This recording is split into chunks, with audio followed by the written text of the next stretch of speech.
여러분에게 드릴 말씀은 예수님을 아는 지식에 대해서 말씀드리겠습니다. 본문은 요한복음 5장 17절에서 29절입니다.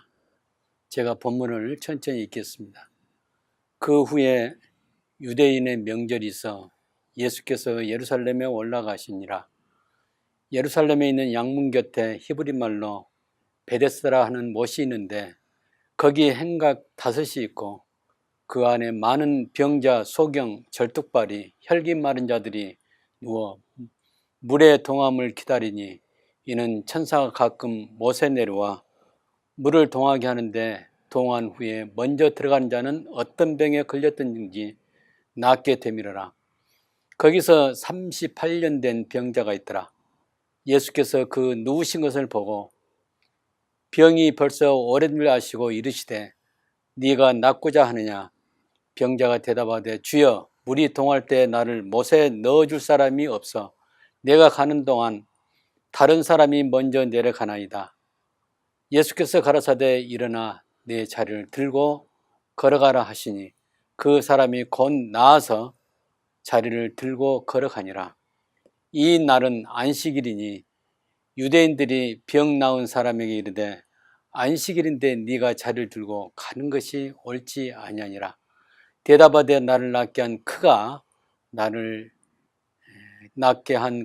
자리를 들고 걸어가라 하더라 한데 저희가 묻되 너더러 자리를 들고 걸어가라 한 사람이 누구냐 하되 고침을 받은 사람이 그가 누구신지 그 후에 예수께서 성전에 그 사람을 만나 이르시되 보라 네가 나았으니 더 심한 것이 생기지 않게 다시는 죄를 범치 말라 하시니라. 여기까지 보겠습니다. 오늘은 우리 예수님께서 예루살렘을 방문하시고 그 성전을 두루 살피다가 베데스다 못가에는 그곳에 갔습니다. 거기에 많은 병자들이 있었습니다. 오늘 이 내용은 예수님이 38년 된 병자를 일으키신 기적에 대해서 유대인들과 예수님과의 논쟁하는 그 내용 중에 그 일부분입니다. 논쟁의 시작은 어디서 나왔냐? 병자가 안식일에 자리를 들고 움직였다고 해서 안식일을 범했다고 하는 것입니다. 그리고 예수님이 안식일에 병자를 고쳤다는 그 이유로 예수님을 비난하는 데서 시작됩니다. 여기서 그들의 질문은 자리를 들고 걸어가라 한 사람이 누구냐? 그것이었습니다. 요한복음 9장에서 소경으로 있다가 눈을 뜬 사람에게도 마찬가지로 바리새인들은 그 사람이 네 눈을 뜨게 하였으니 너는 그를 어떤 사람이라 하느냐 하는 것이었습니다. 그때 소경은 대답하기를 그는 선지자이다 라고 말했습니다. 마찬가지로 오늘 우리에게 이 질문을 주어진다면 저와 여러분은 어떻게 예수님에 대해서 대답하시겠습니까? 다시 말하면 저와 여러분에게 사람들이 이와 같이 예수님에 대해서 누구냐라고 물어본다면 예수님을 누구라고 하시겠습니까? 이에 대한 대답은 여러분 각자의 신앙 고백이 되는 것입니다. 여기에서 우리가 주목해야 할 것은 예수님이 과연 누구신가? 그것입니다. 사탄에게 속한 사람들은 무슨 수단을 다 동원해서 예수님이 하나님이심을 부정하는 것입니다. 당시 유대인들과 종교 지도자인 바리새인들은 예수님의 하나님과 메시아이심을 거부하고 결국은 예수님을 죄인으로 몰아서 십자가에 못 박았습니다. 그들은 사탄 편에 있었던 것입니다. 시대는 다르지만 약 2000년이 지난 지금도 여전히 사탄은 모든 수단을 다 동원해서 예수님의 하나님과 하나님의 아들이심을 부정합니다. 심지어 기독교라는 간판을 가지고 예수님을 부정합니다. 예수님을 설명할 때 위대한 스승으로만 가르치고 설명합니다. 하나님의 요소, 즉 예수님의 신성은 다 빼버리고 순전히 인간의 모습만 드러냅니다. 많은 사람이 여기에 속아서 예수님을 도덕적이고 최대의 사랑을 보여주신 인간의 샘플로만 나타냅니다. 1800년대 후반부터 자유주의 신앙이 생겨나면서부터 성경에 나타난 신비적인 것을 다 제거합니다. 여기에서 사상적인 배경은 진화론의 바탕을 둔 과학의 발전이었습니다. 예수님의 처녀 탄생, 과학적으로는 있을 수 없는 일이죠. 무리를 거르심, 또 십자가에서 죽으시고 부활하신 것까지도 과학적으로는 이해가 안 되는 것입니다. 그러므로 그들은 그 사실을 부정했던 것입니다. 이 모든 것은 사탄의 공작이었습니다.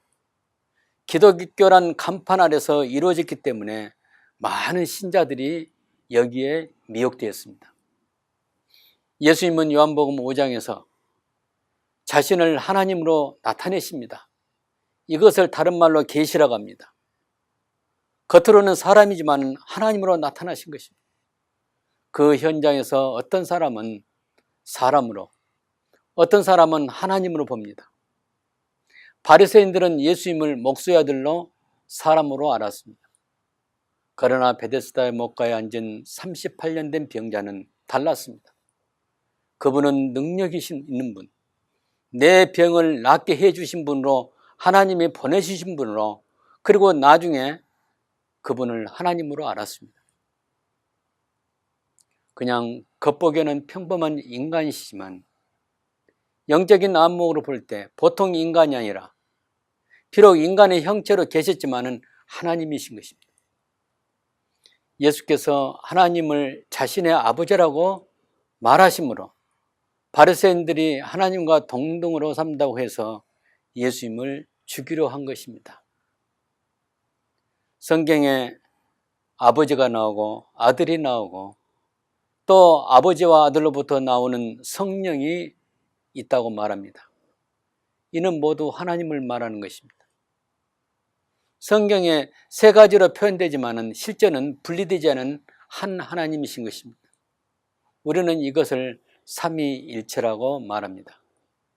신비의 소감으로, 이 삼일체의 이론은 신비의 소감으로 예수님을 알고 하나님을 알고 성경의 흐름을 깊이 아는 자만이 이 삼위일체를 이해할 수가 있습니다.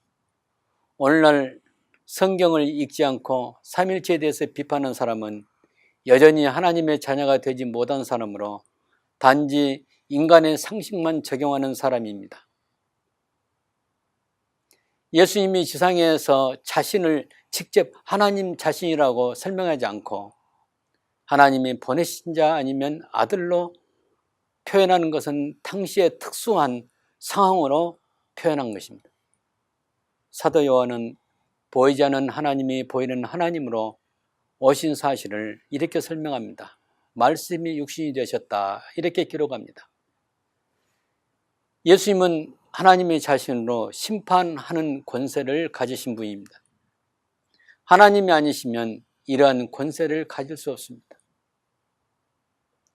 여기서 심판이라 하면 흔히 세상에서 말하는 도덕적인 기준으로 착한 일과 악한 일을 하는 것에 대해서 상을 주거나 또 복을 주는 심판이 아니라 개별적으로 천국과 지옥을 나누는, 가르는 심판을 말합니다.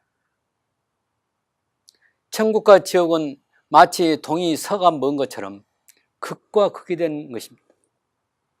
사람들은 마음이 둔하고 무뎌져서 죽음 이후에 있는 천국과 지옥을 소홀히 하거나 아예 생각하지 않으려고 합니다.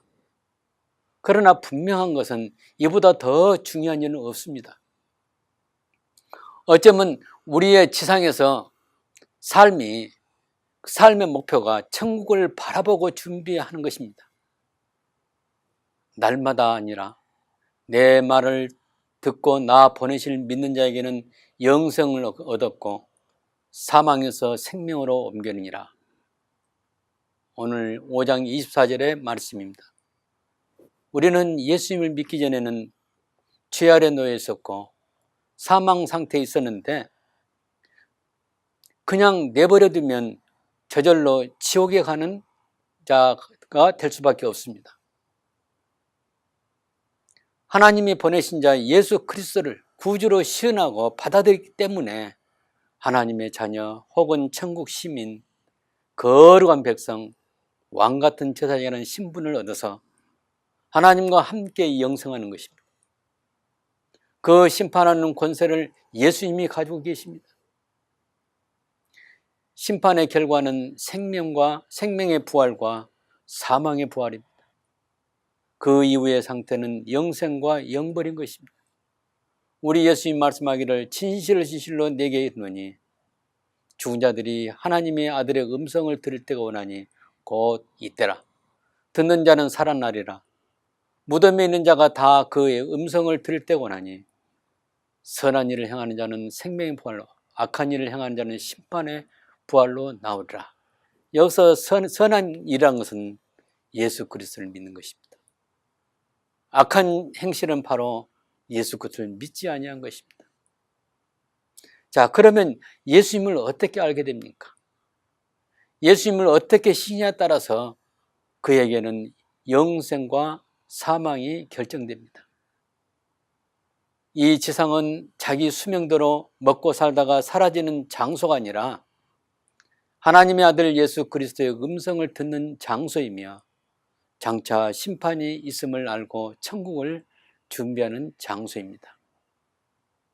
소망이 없고 지옥에 가기로 미리 계획하여 자기 욕심을 채우는 사람이 되지 말고 하루하루를 살아가면서 주님의 음성을 들으며 날마다 들으며 하나님이 기뻐하신 대로 믿음을 지키고 천국을 준비하시길 바랍니다.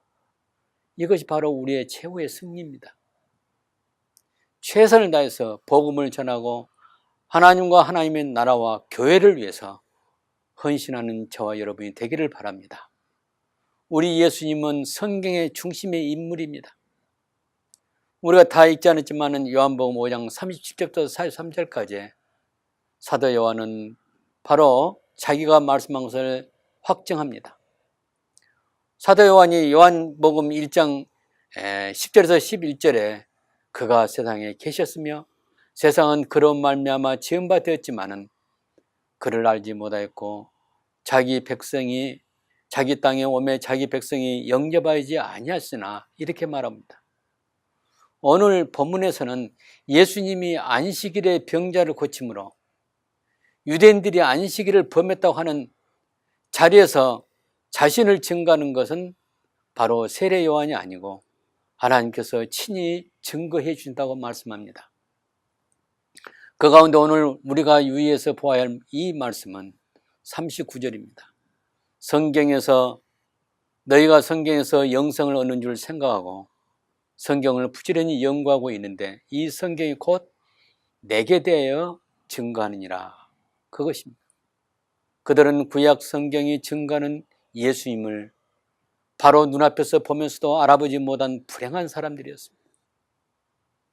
성경에서 하나님이 자기 백성에게 주신 선물들이 많이 언급됩니다. 요한복음 4장 10절에서 수가성 여인에게 하신 말씀입니다. 네가 만일 하나님의 선물과 너에게 물 좀 달라 하는 이가 누군지를 알았다면 네가 그에게 구했을 것이요. 여기서 말하는 선물은 무엇입니까? 이것은 하나님의 최고의 선물은 영생과 또 영생을 얻음으로써 따라오는 하나님의 많은 약속들을 말합니다. 우리가 예수님을 나 자신의 주님과 하나님으로 발견하고 믿는 하나님의 자녀들은 모두가 다 예수님을 최고의 선물이라고 말을 하게 됩니다. 분명히 우리에게 주어진 하나님의 선물을 열거한다면 하나님의 은혜 혹은 하나님의 성령, 구원, 영생 또 하나님의 자녀로 받게 될 여러 가지 특권 우리가 많이 생각할 수가 있습니다. 오늘 우리가 강조해서 말할 때 예수님이야말로 최고의 선물 같은 분입니다. 예수님을 소유하신 분은 최고의 선물을 가지신 분입니다. 그러므로 예수님은 밭에 감춘 보화 같은 분이십니다. 누구든지 예수님은 개인의 구주와 주님으로 만났다면 그에게는 최고의 부활을 소유한 것입니다. 최고의 선물을 소유한 것 같습니다. 사랑하는 성도 여러분, 여러분 안에 부활하신 예수 그리스도를 소유하셨습니까? 그렇다면 하나님의 최고의 선물을 가지신 것입니다. 성경을 100번 읽고 또 1000번 읽었다고 하지만은 성경 안에서 성경의 중심 인물 되신 예수님이란 그 분을 만나지 못한다면 여러분들은 불행할 것입니다. 창세기부터 말라기까지 구약 39권에서 하나님이 선자들을 통해서 말씀하신 것은 바로 예수님이란 분을 말하고 있습니다. 이스라엘을 회복하시는 예수님, 왕으로 오시는 예수님을 말하고 있습니다. 모세와 같은 위대한 선지자이신 예수님을 말하고 있습니다. 다윗처럼 기름 부은 자로 오실, 다시 말하면 메시아로 오시는 예수님을 말하고 있습니다. 그 가운데 처녀의 몸에서 나시는 예수님, 또 죽음으로 끌려가면서도 입을 열지 않으신 예수님의 모습, 이사야서 53장에서 말하고 있습니다. 성경에 기록하고 있지만은 바로 눈앞에 서신 분을 알아보지 못한 것은 매우 불행한 일입니다. 오늘날도 성경을 암송하고 성경을 공부하지만은, 그리고 교회를 출석해서 예배를 드리지만은 불행하게도 성경 안에 나타난 예수님에 대해서 알지 못하고 다른 각도에서 예수님을 이해하고 있거나 구주로 만나지 못한 사람이 많이 있습니다. 예수님을 만나지 못하면 구원을 받지 못하는 것입니다. 예수님이 유대인들을 향하여 하신 말씀, 곧 이 성경이 내게 대하여 증거하는 것이로다. 이것은 절대적인 것으로 변하지 않습니다. 영원히 변하지 않은 진리의 말씀입니다. 성경에서 말하는 중심 인물이 바로 예수님이라는 것입니다. 구약에서도 신약에서도 마찬가지입니다. 그러므로 성경을 읽을 때는 하나님을 만나고 그 안에 계시된 그리스도를 만나고 또 하나님을 알아가고 그리스도를 알아가는 그 자세로 우리가 성경을 대합니다. 구약을 읽든지 신약을 읽든지 항상 그 안에 계시된 예수 그리스도를 보는 것이고 만나는 것이고 그와 함께 대화하는 것입니다.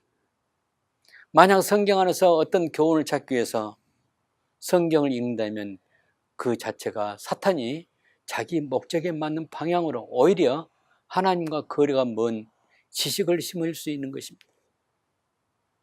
과거에는 성경을 임의대로 살아가는 도덕적인 교훈을 찾았다면 이제부터는 거룩한 하나님을 만나고 생명의 주님이신 예수 그리스도를 만나기 위해서, 그리고 또한 하나님께 순종하고 하나님의 이름을 드러내기 위해서 읽어야 할 것입니다. 그러면 성경을 어떻게 읽어야 할 것인지를 생각해 보고자 합니다. 먼저 성경은 일반 서적과 달리 하나님께서 선지자나 자기 종에게 영감을 주어 기록한 영적인 글이라는 사실입니다. 성경을 기록할 때 하나님께서 기록한 제자들을 통해서 하나님의 감동으로 기록하게 하였고 제자들은 하나님에게 붙들려서 기록한 것입니다. 그러므로 성경을 읽을 때 단순하게 자신의 지식을 동원해서 읽는 것이 아닙니다. 성령의 도우심으로 인도를 받아야 하면서 읽어야 합니다. 영적인 글이기 때문에 인간의 지식으로 이해가 되는 것이 아닙니다. 반드시 성령을 통해서 알게 하심으로 하나님에 대해서 알게 된 것입니다. 예수님은 마태복음 13장 16절에서 보는 눈과 듣는 귀가 복이 있다고 말씀하십니다. 우리가 노래를 못하면 흔히 음치라고 하듯이 성경을 보는 눈과 듣는 귀가 없는 사람은 영치라고도 할 수 있습니다. 그러므로 바울은 우리에게 이렇게 하라고 권합니다. 에베소서 1장 16절 18절에 보면 우리가 기도할 때 우리 주 예수 그리스도의 하나님 영광의 아버지께서 지혜와 계시의 영을 너에게 주사 하나님을 알게 하시고 너의 마음의 눈을 밝히사 그의 부르심의 소망이 무엇이며 이것을 위해서 기도하라고 하는 것입니다. 성경을 읽을 때 항상 하나님의 성령이 나와 함께 하심으로 영적인 눈과 귀를 주시어 하나님의 말씀인 성경을 깨닫게 해달라고 기도해야 할 것입니다. 예수님을 아는 것은 지식적으로 대충 아는 것이 아니라 성경을 날마다 읽음으로 인격적으로 사귐을 통해서 한 가족처럼 점점 더 알아가는 것입니다. 이와 같이 성경이 하나님의 성령으로 계시가 되어서 기록되었으므로 읽을 때 역시 하나님의 성령을 통해서 이해가 되어져야 합니다. 이것을 전문적인 용어로 성령의 조명이라고 말합니다. 우리가 흔히 큐티를 할 때도 또 기도할 때도 성령께서 조명하시고 도우심과 인도하심으로 그리스도를 만나도록 기도해야 할 것입니다. 마지막으로 성경은 영혼의 양식입니다. 육체는 음식을 먹어야 사는 것처럼 영적으로 태어난 하나님 백성은 영혼의 양식인 성경을 날마다 먹어야 합니다. 그 영혼이 살고 계속 자라간다는 것입니다. 한마디로 성경을 읽지 않은 사람은 그 영혼이 죽었든지 아니면 병들었든지 예수님을 아직 만나지 못하여 구원을 받지 못했든지 그 중에 하나입니다. 마귀에게 사로잡혔든지 그 중에 하나입니다. 요한일서 1장 2절에 사도 요한은 이렇게 말합니다. 태초부터 있는 생명의 말씀에 관하여는 우리가 들은 바요 눈으로 본 바요 주목하고 또 우리 손으로 만진 바라 이 생명이 나타내신 바 된지라. 영원한 생명을 우리가 보았고 증거하여 너에게 전하느니 이는 아버지와 함께 계시다가 우리에게 나타나신 바 된 자니라. 이것은 바로 예수님을 말하고 있습니다.